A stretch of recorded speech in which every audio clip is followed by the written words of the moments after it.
बड़ी बहस ABP news पर, इसमें आपका स्वागत है। आपके साथ मैं हूं सुमेरा खान। बीजेपी अध्यक्ष नितिन गडकरी फिर विवादों के घेरे में हैं। आरोप है कि गडकरी की कंपनी पूर्ति में उसी आईआरबी कंपनी ने पैसे लगाए थे जिसे गडकरी के महाराष्ट्र में मंत्री रहते हुए ठेके मिले थे।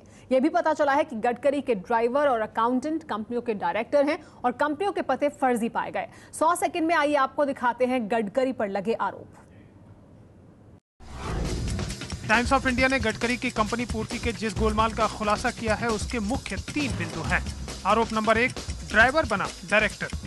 अखबार के मुताबिक गडकरी के ड्राइवर रहे मनोज फड़से पूर्ति में निवेश करने वाली 5 कंपनियों में डायरेक्टर रहे हैं, जबकि बरसों से गडकरी के घर में ही रहने वाले उनके बचपन के दोस्त कावडू पांडुरंग झड़े 12 कंपनियों में डायरेक्टर रहे हैं। झड़े को लोग दीवान जी के नाम से जानते हैं क्योंकि वो गडकरी के अकाउंट का काम भी संभालते हैं। गडकरी की कंपनी में निवेश करने वाली कंपनियों में 2 और डायरेक्टर ऐसे रहे हैं जो पूर्ति के कर्मचारी हैं। इनमें से एक गडकरी के बेटे का करीबी दोस्त है।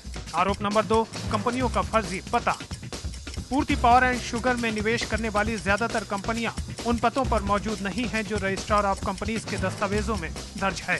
अखबार के मुताबिक पूर्ति में निवेश करने वाली 5 कंपनियों Nivita trades, swift soul, Rigma fintrade, Ashwami sales and marketing और अर्नवल ट्रेडर्स को मुंबई के अंधेरी ईस्ट इलाके की दुबे चौल में रजिस्टर्ड दिखाया गया है, लेकिन एबीपी न्यूज की पड़ताल से साफ हुआ है कि ऐसी कोई कंपनी दुबे चौल में नहीं है। आप देख सकते हैं यहाँ पर जो ये स्लम का इलाका है, लगभग 90 से अधिक घर है यहाँ पर। आपको जानकर आश्चर्य हुआ कि नितिन गडकरी की कंपनी को फाइनेंस करने वाली कंपनियों का दफ्तर इस घर को दिखाया गया है। नहीं, मुझे बहुत ताजुब है कि इतने छोटे मोटे घरों के अंदर उनका ऑफिस बताया गया है। आपको बता दें कि टाइम्स ऑफ इंडिया के मुताबिक पूर्ति पावर एंड शुगर में पैसा लगाने वाली 19 कंपनियों ने रजिस्ट्रार ऑफ कंपनीज को एक ही मेल आईडी दे रखा है। आरोप नंबर 3, ठेकेदार ने लगाए पैसे।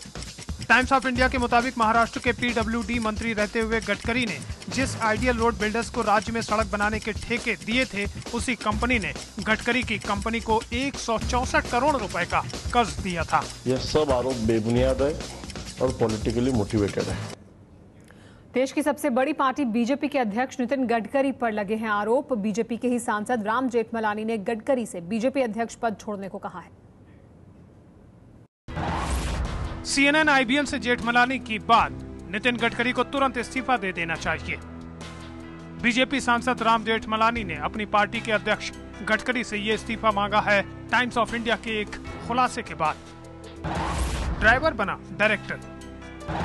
अखबार के मुताबिक गडकरी के ड्राइवर रहे मनोज फड़से पूर्ति में निवेश करने वाली 5 कंपनियों में डायरेक्टर रहे हैं, जबकि बरसों से गडकरी के घर में ही रहने वाले उनके बचपन के दोस्त कावडू पांडुरंग झड़े 12 कंपनियों में डायरेक्टर रहे हैं। झड़े को लोग दीवान जी के नाम से जानते हैं क्योंकि वो गडकरी के अकाउंट का काम भी संभालते हैं। गडकरी की कंपनी में निवेश करने वाली कंपनियों में 2 और डायरेक्टर ऐसे रहे हैं जो पूर्ति के कर्मचारी हैं। इनमें से एक गडकरी के बेटे का करीबी दोस्त है। कंपनियों का फर्जी पता। पूर्ति पावर एंड शुगर में निवेश करने वाली ज्यादातर कंपनियां उन पतों पर मौजूद नहीं हैं जो रजिस्ट्रार ऑफ कंपनीज के दस्तावेजों में दर्ज है। अखबार के मुताबिक पूर्ति में निवेश करने वाली 5 कंपनियों Nivita trades, swift soul, Rigma fintrade, Ashwami sales and marketing और अर्नवल ट्रेडर्स को मुंबई के अंधेरी ईस्ट इलाके की दुबे चौल में रजिस्टर्ड दिखाया गया है, लेकिन एबीपी न्यूज की पड़ताल से साफ हुआ है कि ऐसी कोई कंपनी दुबे चौल में नहीं है। आप देख सकते हैं यहाँ पर जो ये स्लम का इलाका है, लगभग 90 से अधिक घर है यहाँ पर।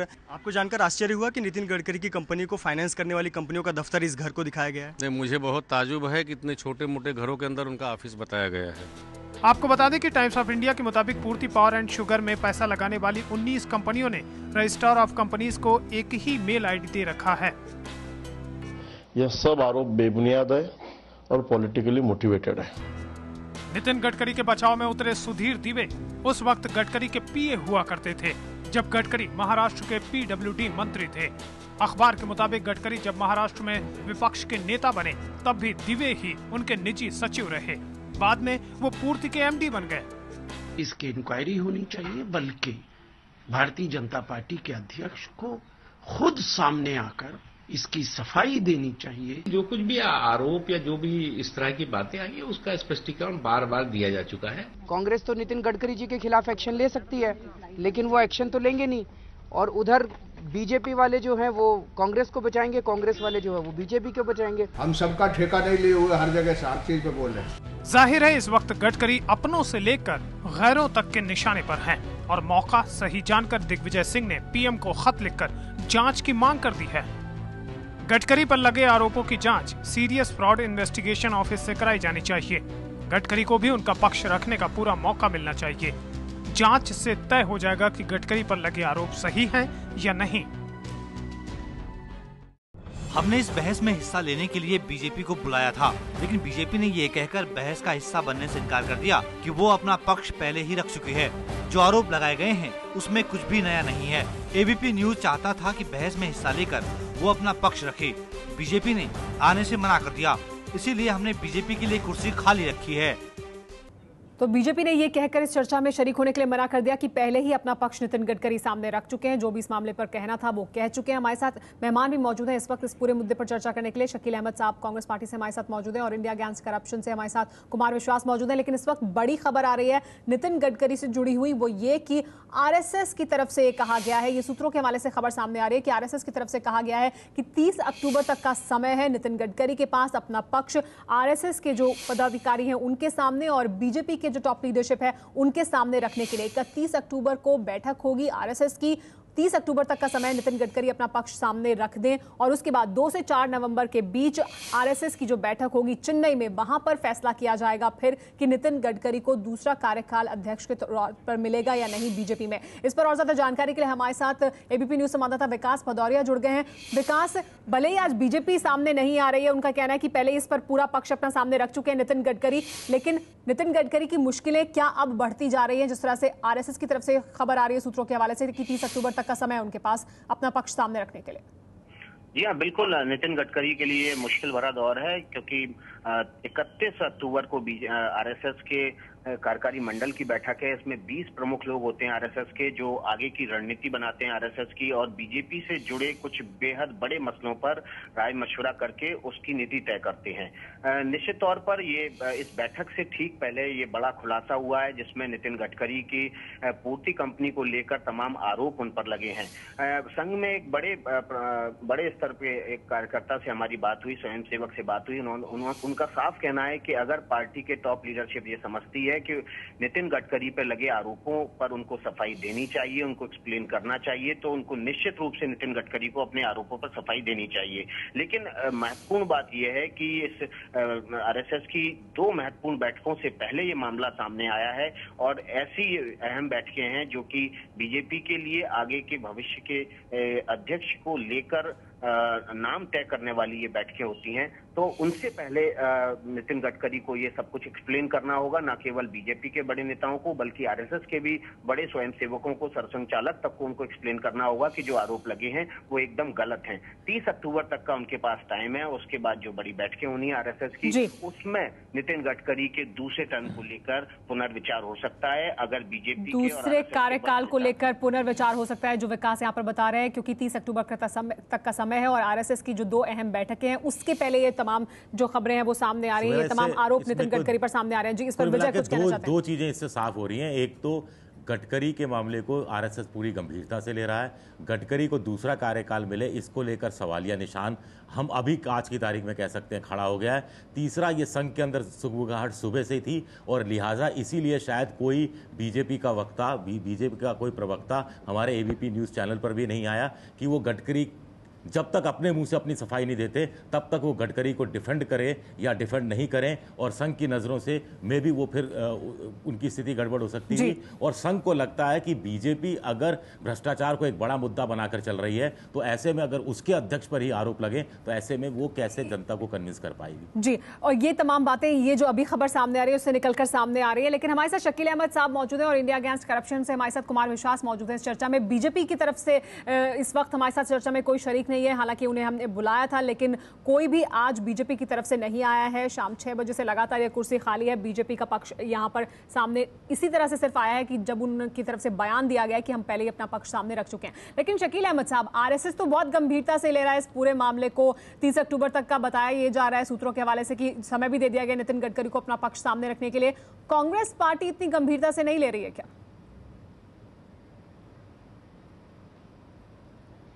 नहीं, अभी बातें स्पष्ट होंगी। आरएसएस को गंभीरता से लेना भी चाहिए, इसलिए कि आरएसएस ही जिम्मेदार है एक तरह से, जो हम लोगों की राजनीतिक जानकारी है वैसे उनका अंदर का मामला है, लेकिन आरएसएस की ही पसंद है नितिन गडकरी जी। मैं आपको थोड़ा विस्तार से बताना चाहता हूं, बिहार में कांग्रेस के 4 एमएलए हैं, वहां हमारी पार्टी कमजोर है, लेकिन वहां के भी किसी ब्लॉक अध्यक्ष के चुनाव की बात हो तो थोड़ा तनाव हो जाता है, लोग जल्दी एक दूसरे को नहीं मानते हैं, चाहते हैं हम अध्यक्ष हों। और देश की सबसे बड़ी विपक्षी पार्टी का राष्ट्रीय अध्यक्ष एक ऐसा व्यक्ति हो जाता है जिसको राष्ट्रीय स्तर पर कोई नहीं जानता है और सारे राष्ट्रीय नेता उसको स्वीकार कर लेते हैं। आप लोग भी मीडिया में हैं, देश और राज्यों में ये जानकारी रखते हैं, मगर नितिन गडकरी जी को बीजेपी का राष्ट्रीय अध्यक्ष होने के पहले कोई नहीं जानता था। जी शकील अहमद साहब, लेकिन सवाल मेरा आपसे दूसरा था। खुश कर शकील अहमद साहब, ये जो बीजेपी का अंदरूनी मामला है और किस तरह से आरएसएस में उनको आरएसएस की जो पुष्टपनाही है वो जरूर चाहिए या वहां पर जाकर अपना पक्ष रखना पड़ेगा, वो तो ठीक है, लेकिन मेरा सवाल आपसे ये था कि आरएसएस तो गंभीरता से ले रहा है, इस पूरे मामले को लेना भी चाहिए क्योंकि उनकी पसंद है नितिन गडकरी, लेकिन आप क्या कर रहे हैं? कांग्रेस पार्टी क्यों नहीं ले रही है इस पूरे मामले को उतनी गंभीरता से? क्यों कांग्रेस पार्टी की तरफ से मुखर होकर कांग्रेस पार्टी नहीं बोल रही है इस पूरे मामले पर, तब जबकि आप भी कह रहे हैं, कांग्रेस पार्टी की तरफ से कहा जा रहा है कि गंभीर आरोप है? नहीं, निश्चित रूप से आपको कांग्रेस के जनरल सेक्रेटरी दिग्विजय सिंह ने पत्र लिखा है प्रधानमंत्री को, इसकी जांच कराने की मांग की है। कांग्रेस के प्रवक्ता को अभी आप ही ने दिखलाया, उन्होंने कहा है कि वो सार्वजनिक जीवन में है, उनको आगे बढ़ करके इसकी सफाई देनी चाहिए कि ऐसा क्यों हुआ है। स्वाभाविक रूप से अगर किसी पे आरोप लगे हैं, किसी राजनीतिक ने नहीं लगाया है, अखबार में बात आई है, मीडिया में ये बात आई है और मीडिया के लोगों ने अपनी खोजी पत्रकारिता की वजह से ये किया है, तो स्वाभाविक रूप से बातें स्पष्ट रूप से सामने आएगी और कांग्रेस पार्टी पूरी जोर से इस बात की सत्यता की जांच के लिए अब पहल करेगी और हमने मांग भी की है और मांग भी करते हैं कि इसकी जांच होनी चाहिए कि पीडब्ल्यूडी का एक राज्य के पीडब्ल्यूडी मिनिस्टर में ये कमाल गडकरी साहब ने दिखलाया।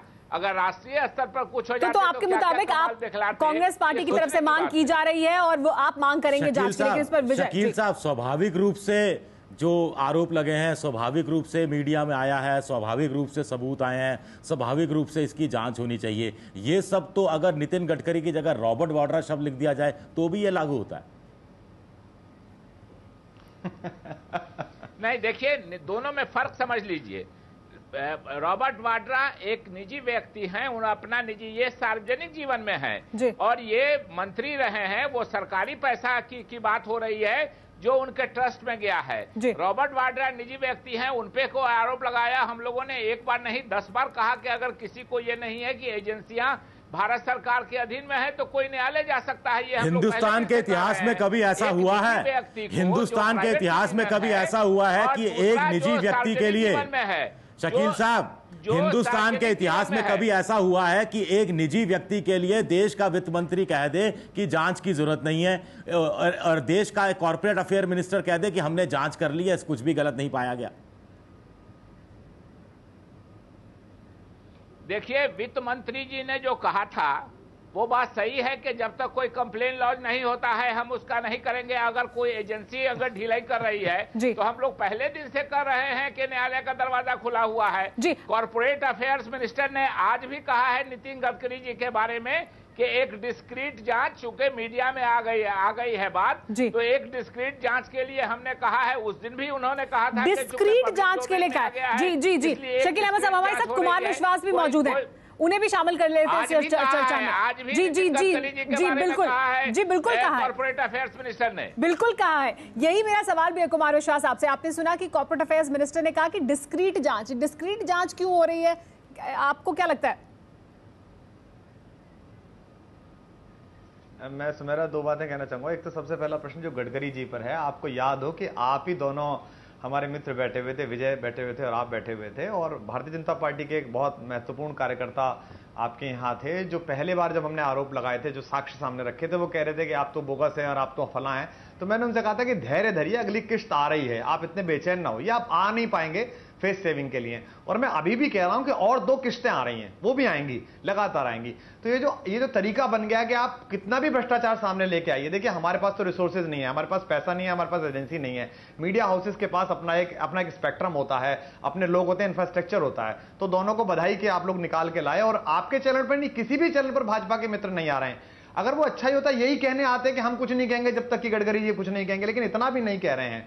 दूसरा, अब मैं जो बात कहना चाह रहा हूं उसमें शायद शकील भाई को थोड़ी परेशानी होगी, तो मैं उनसे विनम्रता से अनुरोध करता हूं कि वो सुन लें ध्यान से। ये कभी नहीं कहेंगे कि एसआईटी बने उनके खिलाफ, क्योंकि जैसे ही ये कहेंगे कि एसआईटी बननी चाहिए नितिन गडकरी के खिलाफ, तुरंत ये बात होगी कि रॉबर्ट वाड्रा के खिलाफ एक एसआईटी जांच होनी चाहिए, सलमान खुर्शीद के खिलाफ होना चाहिए। हम कहते हैं कि आप जब प्रशांत भूषण पर बोलते हैं, मयंक गांधी पर बोलते हैं, अरविंद पर बोलते हैं, मुझ पर बोलते हैं, तो तुरंत एक एसआईटी बनाइए सुप्रीम कोर्ट के रिटायर्ड जज की, और 3 महीने में डे टू डे बेसिस पर जांच कराइएगा। अशोक खेमका का ट्रांसफर किया जाता है, लेकिन जो उसने आदेश दिया था कि रॉबर्ट वाड्रा की संपत्ति की ये जांच प्रक्रिया प्रारंभ हो, उसके खेमका के ट्रांसफर के अगले दिन वो निरस्त कर दिया जाता है। तो ये जो खो-खो चल रही है, ये हमने एक्सपोज की है, और आने वाले कल में ये और एक्सपोज होगी। तो ये जल्दी ऐसा होगा कि अगली बार कांग्रेस से आपको कोई नहीं मिलेगा, फिर अगली बार सपा से कोई नहीं मिलेगा। शकील अहमद साहब, क्या ये राजनीतिक खो-खो चल रही है? क्या ये राजनीतिक खो-खो चल रही है कि आरोप लगेंगे, हम भी गंभीरता से नहीं लेंगे, वो भी गंभीरता से नहीं लेंगे? देखिए, मेरा भी आग्रह है कि कुमार विश्वास जी को हम लोगों की बात सुन लेनी चाहिए शांतपूर्वक। इन सब पर चोरी का आरोप है। केजरीवाल जी पर आरोप है 9 लाख रुपया चोरी करने का प्रयास करने का। कुमार विश्वास पर आरोप है कि बगैर पढ़ाई ये पैसा लेते थे। 1 साल से इनको हम लोग देख रहे हैं, ये गाना वाना गा रहे हैं, लेकिन कॉलेज में यहाँ घूम रहा था लोग, ये पढ़ाते पैसा लेते हैं, पढ़ाते वढ़ाते नहीं है। भूषण पे आरोप लगा है टैक्स चोरी का, उनको फाइन भी किया है कॉम्पिटेंट अथॉरिटी ने। अभी कल दिग्विजय सिंह ने कहा कि उस संस्था से पैसा लिया है इन लोगों के एनजीओ से जिसने खूनी क्रांति कई देशों में कराई है।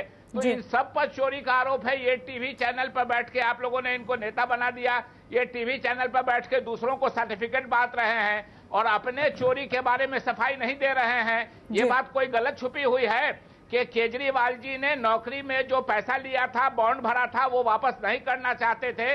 जब सरकार ने प्रेशर बनाया तो प्रधानमंत्री जी को 9 लाख रुपया का चेक भेजा। बिजली बिल तो जलाने के लिए जमा कर रहे हैं कि जला दो बिजली का बिल, जमा नहीं करो, और अपने पैसा जमा कर रहे हैं 9 लाख रुपया के, हम दोस्तों से कर्जा लेके जमा कर रहे हैं। तो ये सब चोरी का आरोप है इन लोगों पर। इन लोगों को पहले अपने सफाई देनी चाहिए, तब दूसरे के बारे में कोई बात करनी चाहिए। शकील अहमद साहब, लेकिन कुमार विश्वास भी आपको उसका जवाब देंगे, लेकिन वो तो जांच के लिए कह रहे हैं, सबकी जांच क्यों नहीं होनी चाहिए? जिन पर आरोप लगे उसकी जांच हो, चाहे फिर वो रॉबर्ट वाड्रा हो या केजरीवाल हो या प्रशांत भूषण हो। आप बताइए कि कुमार विश्वास साहब और गडकरी जी एक हो गए क्या? और वो पब्लिक लाइफ पे हम लोग खुद कह रहे हैं कि उनकी जांच होनी चाहिए, प्रधानमंत्री को चिट्ठी लिखी है, लेकिन हमारी भी जांच करा लीजिए एसआईटी से, हम भी बड़े आदमी हो गए। ये सब मतलब एसआईटी से जांच कराना अब बड़ा आदमी होने का प्रतीक है करके छोटे लोगों की तरह एक तरह से ये इनका आचरण है कि अपने से बड़े पे आरोप लगा दीजिए और हमको भी अपने साथ कर लीजिए, हम भी बड़े बन जाते हैं। जी, इसमें कुमार विश्वास अपनी प्रतिक्रिया देना चाहते हैं, लेकिन इस पर विजय और मैं भी कुछ कहना चाहते हैं, वो भी हम कहेंगे, लेकिन पहले जी इससे कोई ये नहीं होने वाला है। जी, कुमार विश्वास की बात सुन लेते हैं। से भी क्रेडिबिलिटी चाहते हैं तो अपने जो आप लोगों पे चोरी का आरोप है, कम से कम उसकी सफाई पहले दीजिए। कुमार विश्वास, आप अपनी प्रतिक्रिया दीजिए। एजेंसियों को शकील अहमद साहब सुन लेते हैं कुमार विश्वास को। हमारी जांच कर लीजिए। शकील साहब चुप हो जाएं। आप एनजीओ चलाते हैं, आपने लोकपाल में लिख के दिया कि एनजीओ को नहीं शामिल करना चाहिए। जी जी, शकील साहब आप उनकी बात सुन लेते हैं। जी कुमार विश्वास, इसलिए इस बारे में नहीं रहिए। आपका चेहरा पहचान गए हैं, लोग जान गए हैं कि आप बड़े आदमी बनने के चक्कर में बड़े लोगों पर आरोप लगा के अपने को भी साथ जोड़ लेते हैं। कुमार विश्वास बोले आप। जी, अब मैं शकील साहब से अनुरोध करता हूँ, वो हमारे भाई हैं, थोड़े परेशान हैं, तो बात नहीं, अगर वो शांत रहेंगे तो मैं बोल पाऊंगा। हमने आपको सुना, शकील साहब आप उनकी बात सुन लीजिए, आप अपनी बात रखिए। आपने शकील साहब राष्ट्रीय मंच पर चढ़ गए, शकील साहब आपने अपनी बात रखी सामने, उतर गया। शकील साहब आप सुन लीजिए, आप कुमार विश्वास को भी। इससे अच्छा दोहा आप लोगों के लिए कोई नहीं है कि रहीमन पानी राखिए बिन पानी सब सून, पानी गए न उबरे मोती पानी उतर गया है, फिर दोबारा नहीं चढ़ने वाला है। शकील अहमद साहब, लेकिन जो आप कह रहे हैं, अब मैं ही आपसे एक सवाल पूछ लेती हूँ, वो ये कि आप कह रहे हैं कि बड़ा आदमी ये भी बनना चाहते हैं, ये चाहते हैं इनकी भी एसआईटी जांच हो जाए, यानी बड़ा आदमी बड़ा नेता बनने के लिए एसआईटी जांच होनी चाहिए, ये बहुत अच्छा बड़ा तमगा है जो मिल जाएगा किसी को। भ्रष्ट होना जरूरी है, भ्रष्ट होना जरूरी है, क्या ये हो गया है अब? नहीं, ये नहीं सुमेरा जी, मैं आपसे कहूंगा कि शकील भाई अगर सुन लेंगे तो मैं बोल पाऊंगा। जांच कर लीजिए, अगर अब शांत हो जाएंगे, काफी देर से आप काफी देर बोल चुके हैं, थोड़ी देर किसको जांच होती रहेगी। जी अब सुन लीजिए कुमार विश्वास को, उनका जवाब भी सुन लीजिए। आप सुनिए तो सही। शकील अहमद साहब, आपने तमाम आरोप लगा दिए, अब आप सुन तो लीजिए उनकी बात। आप परेशान हो जाते हैं, आप टीवी चैनल पर ये आरोप लगाते रहते हैं गलत सलत। जी कुमार विश्वास बोले आप। सुनिए, एक तो शकील साहब से मैं 2 निवेदन करना चाहता हूं, हमारे बड़े भाई हैं थोड़ा उत्तेजित हो गए। एक तो यह है कि एबीपी न्यूज में मुझे ऐसी कोई जानकारी नहीं है कि कांग्रेस मुख्यालय का 10 जनपद का या 7 रेस कोर्स का पैसा लगा हुआ है। एक स्वतंत्र मीडिया संस्थान है, इसलिए वो कम से कम एबीपी की मॉनिटरिंग ना करें कि या किसको बिठाया जाएगा, किसको बोला जाएगा। दूसरी निवेदन मैं करना चाहता हूं, जिन बड़ों का वो नाम ले रहे हैं, रॉबर्ट वाड्रा, नितिन गडकरी, मुझे भगवान माफ करे, मैं ऐसा बड़ा, आप सुनना सीखिए, शकील साहब सुनना सीखिए आप। अरे आप सुनिए, अब आप सुनिए, परेशान ना होइए, आपको देश देख रहा है कि आप क्या कर रहे हैं, आप सुनिए अब। अरे आप पूरा बाद में बोल लीजिएगा, हम चुप थे, आप इनको चुप कराइए सुमेरा जी, ये परेशान हो गए हैं, मैं क्या कर सकता हूँ इनका। आप एंकर को खुश करने की कोशिश कर रहे हैं। अच्छा, परेशान मत कोई किसी को खुश नहीं कर रहा है, इस कैमरे में सुविधा नहीं है, कोई किसी को खुश नहीं कर रहा है, आप उनकी बात तो सुन लें। समय ऐसे ही खत्म हो जाएगा, एक सार्थक बहस का कोई मकसद नहीं, इस बहस का फिर कुछ नतीजा नहीं निकलेगा। शकील अहमद साहब, आप सुनने तो दीजिए, आप उनकी बात भी सुन लीजिए। जी कुमार विश्वास बोले आप सुनने तो दीजिए। शकील साहब, आप परेशान क्यों हो रहे हैं? आप उसके बाद मुझे गाली दीजिए, मारिए, आप मुझे सूट फाइल करिए, पर मेरी बात तो सुनिए। आप मेरी बात तो सुनिए, तो आप बात सुनिए ना। आपने कहा था कि आप बिठा लेते हैं लाके, आपने कहा ना लाके बिठा लेते हैं, उसलिए कह रहा हूं मैं आपसे। जी हाँ, मैं बोल रहा हूं, आप चुप तो रहिए। बोले कुमार विश्वास, परेशान क्यों हो गए? कुमार बोले आप। चाह रहा हूं सुमेरा कि जो इन्होंने कहा कि आप मीडिया वाले किसी को भी लाके बिठा लेते हैं, तो ये मीडिया का विमर्श है कि मीडिया किससे बात करेगा, किससे नहीं बात करेगा। लेकिन आप कम से कम इसकी मॉनिटरिंग कम से कम कोई दूसरा आदमी नहीं करेगा। मैंने तो अप्लाई नहीं किया था किसी चैनल के पास कि मुझे बुलाइए, आपने कहा कि आप आइए तो मैं आ गया। तो शकील भाई अगर ये धमकाएंगे कि किसी को भी लाके बिठा लेते, तो मुझे लगता है मुझे नहीं कह रहे, वो मीडिया को भी कह रहे हैं। दूसरी बात, जिन बड़ों की बात वो कह रहे हैं, भगवान हमें माफ करे, हम ऐसा बड़ा नहीं होना चाहते। जैसे रॉबर्ट वाड्रा साहब हैं, जैसे सलमान खुर्शीद साहब हैं, जैसे बेनी प्रसाद जी हैं, जैसे दिग्विजय सिंह जी हैं, जैसे नितिन गडकरी जी हैं, हमें छोटा आदमी रहने दीजिए। उन्होंने साफ बताया कि इस देश में 2 कानून हैं। वो एक बहुत गंभीर नेता है कांग्रेस के, उन्होंने साफ आपके चैनल पे घोषित किया कि इस देश में टू सेट ऑफ रूल्स हैं इस देश में, जो हम लगातार कहते हैं, एक बड़े आदमियों के लिए, एक छोटे आदमियों के लिए। हम कह रहे हैं कि आप जब हम पर सार्वजनिक जीवन में आरोप लगाते हैं चैनल जाकर कि कुमार विश्वास ने क्लास नहीं पढ़ाई और पैसा लिया, जबकि मैं आपके चैनल पर उनकी सूचना के लिए कह रहा हूं, मेरे कॉलेज ने जब मुझे वेतन नहीं दिया था एक झूठ में फंसाकर, तो लिखकर माफी मांगी है, लिखकर फरवरी में, कि हम आपसे क्षमा चाहते हैं कि भूल व भ्रमवश हमसे अवकाशों की गिनती ठीक नहीं हुई थी, आपका वेतन हम दे रहे हैं। लेकिन यह बात मैंने कभी नहीं कही, क्योंकि इसका कोई जरूरत नहीं समझता। यह होगा, अगर आप भ्रष्टाचार के विरुद्ध एक यज्ञ करेंगे तो ताड़का सुबाहु खर दूषण उस यज्ञ में कूदने के लिए आएंगे। तो ऐसा हम बड़ा नहीं होना चाहते, लेकिन उन्होंने सिद्ध किया। हम एसआईटी की मांग कर रहे हैं कि एक सुप्रीम कोर्ट के रिटायर्ड जज की 3 लोगों की 4 लोगों की एसआईटी लेकर आए। और शकील भाई, मैं आपसे हाथ जोड़कर कहता हूं, आपकी जो सार्वजनिक प्रतिष्ठा है लगातार अपनी बात कहने की, उससे थोड़ा विमुख होकर आप मेरी बात सुने। मुझ पर हमला करने से, अरविंद पर हमला करने से, प्रशांत पर हमला करने से कुछ नहीं होगा। हम महाभ्रष्टाचारी हैं, महाचोर हैं, हम देश के बहुत बड़े दुश्मन हैं, राष्ट्रद्रोही हैं। जी कुमार विश्वास, शकील अहमद साहब से जवाब ले लेते हैं। इसके खिलाफ एसआईटी की जांच कराइए और हमें फांसी पर लटकाइए। ये गलत तरीका है, शकील अहमद साहब, गलत तरीका है कि टीवी चैनल पर बैठ के सरासर सामने ही झूठ बोल रहे हैं। शकील अहमद साहब, लेकिन एक बात बताएं आप, ये आप आरोप उन पर लगा रहे हैं, लिया जो है जो आप बोल रहे हैं। जी चले शकील अहमद साहब, वो बात खत्म हो गई। आप जो मुद्दे की बात है उस पर चलिए, खत्म हुई बात, खत्म हुई। शकील अहमद साहब, जो चर्चा का मुद्दा है उस पर बात करें। भ्रष्टाचार जो एक बड़ा मुद्दा है, जो देश की जनता के सामने रोज मामले आ रहे हैं, उसको लेकर एक जिम्मेदार पार्टी होने के नाते क्या कर रही है कांग्रेस पार्टी, ये लोग जानना चाहते हैं आपसे, उस पर जवाब दें आप। कांग्रेस के हमने कहा कि महामंत्री ने चिट्ठी लिखी है, आज बात आई है, जांच होगी, जो स्वाभाविक रूप से हुआ है। हमको ये भी ध्यान रखना पड़ता है कि कल होके कोई ये नहीं कहे कि विरोधी दल के हैं, इसलिए हमने ये कर दिया। तो स्वाभाविक रूप से सरकारी एजेंसियां हैं, अपना काम करेंगी। और कांग्रेस की तरफ से हमारे जनरल सेक्रेटरी ने पत्र भी लिखा है, पहले ही कहा गया था, उन दिग्विजय सिंह जी ने कहा है और कांग्रेस ने भी कहा है कि गडकरी जी बिजनेसमैन पहले हैं, पॉलिटिशियन बाद में है। मैं अक्सर कह रहा हूं और बार बार कह रहा हूं कि एक राज्य के वो पीडब्ल्यूडी मिनिस्टर थे, एक पीडब्ल्यू मिनिस्टर से इतना कमाल किया उन्होंने। अगर भारत सरकार का कोई पद मिल जाता, भारत की सरकार में वो आ जाते, तब क्या क्या करते, ये समझने की बात है। इसलिए जो बात है उस पर जांच होगी, आगे की कार्रवाई होगी। राजनीतिक में या किसी पर कोई आरोप लगता है तो वो सफाई देता है, नहीं संतुष्टि होती है, जांच होती है। लेकिन जो लोग बैठ के टीवी चैनल पर जिनका बैकग्राउंड कोई नहीं जानता है, नहीं इस पर विजय आपकी आखिरी प्रतिक्रिया। जी विजय। देखिए, मुझे तो लगता है कि राजनीतिक दलों को यह बड़ा सुविधाजनक लगता है कि सबको चोर बता दिया जाए ताकि सबके सब एक जैसे नजर आए, पहली बात। दूसरा, भ्रष्टाचार के खिलाफ मुहिम चले, हर राजनीतिक दल चाहता है, लेकिन उसमें छोटा मोटा आदमी फंसता रहे, कहीं थानेदार फंस जाए, कहीं कोई दूसरा आदमी फंस जाए, कहीं ट्रैफिक का इंस्पेक्टर फंस जाए, कहीं छोटा मोटा नेता फंस जाए, लेकिन बड़े नेता महफूज रहने चाहिए। जी, और यही देश की जनता। डेफिनेशन आज मिल गई हमें कि जो जितना बड़ा भ्रष्ट है वो उतना बड़ा होता है, और उस पर एसआईटी की जांच होती है। लेकिन उस पर फिलहाल एबीपी न्यूज पर इतना ही समय हमारे पास इस चर्चा के लिए। लेकिन भ्रष्टाचार का मुद्दा देश के सामने है, लगातार अगर नए मामले सामने आ रहे हैं तो देश की जनता जरूर तमाम राजनीतिक पार्टियों से सवाल पूछेगी कि किस तरह से इस पूरे मामले में जांच की बात तो हो रही है, लेकिन नतीजे क्या हैं वो जरूर देश की जनता जानना चाहिए।